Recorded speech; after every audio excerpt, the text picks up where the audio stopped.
Linda Bannon vit avec sa famille dans la banlieue de Chicago, en dépit de circonstances plus que défavorables. Beaucoup de gens se demandent comment je fais pour me maquiller. Et quand je leur dis que je le fais moi-même, ils sont stupéfaits. Ils croient que je me fais aider par quelqu'un. Ils ont du mal à imaginer que je me débrouille toute seule.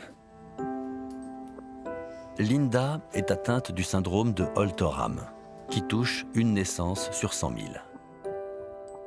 Elle est née sans bras. Tous les enfants détestent faire leur lit. Mais pour moi, c'était encore plus compliqué. Quand j'étais petite, mes jambes étaient trop courtes et le lit trop haut pour moi.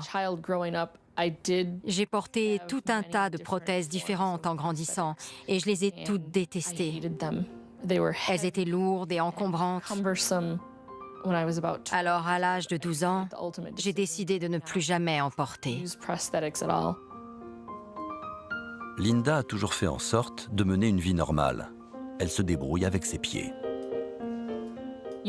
On pourrait croire que c'est difficile de taper avec le gros orteil sans se tromper. Mais dès que j'ai essayé, ça m'est venu naturellement. J'envoie le message pour tenir Rick au courant. Linda et Rick sont mariés depuis 11 ans. Ils savaient dès le départ qu'il y aurait 50% de chances pour que leurs enfants naissent dépourvus de bras. Je voulais avoir des enfants. Alors, j'ai pris ce risque en décidant d'en assumer les conséquences, quelles qu'elles soient. C'est l'heure.